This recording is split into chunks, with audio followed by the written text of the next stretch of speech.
Part 2, ito yung value ng mga TikTok gifts, TikTok Universe, TikTok Shuttle, TikTok Lion. Ito yung kanilang worth in dollars kapag gagamitin mo yung formula. So, yung 35,000 coins times 100, di ba? Ito.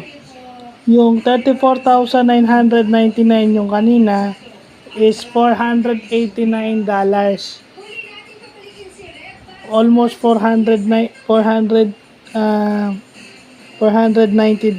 no. Yung 20,000 coins is $280. Yung 13,999 is $195. Yung 10,000 coins, $140. And then yung $15,000 coins na sa TikTok is $210. So, yun yung value niya. Makaipon ka nun, use the formula, yung amount of coins times 1.4 cents divided by 100. Kasi yung 100 sa ilalim, yung denominator constitute a dollar. Kasi ang dollar is divisible by 100. Kasi minultiply mo siya sa 1.4 cents, which is yun yung equivalent ng bawat isang TikTok cent. So, i-multiply mo yun divided by 100.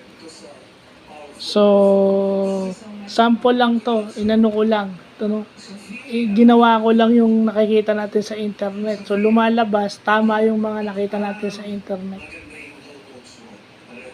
Yung 34,999 is $489 or $490.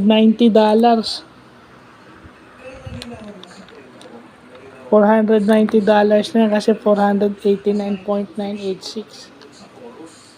So, malapit na mag $500. Isipin mo, padalang ka ng gift na ganun.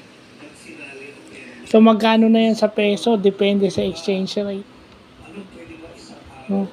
Isipin mo, makaraming ganyan ka, isave mo sa isang PayPal account o sa isang bangko. Laking bagay niyan. Kasi depende yan eh. Yung dollar amount na yan, depende yan sa conversion rate kung i-convert mo sa peso. So, yun lang po.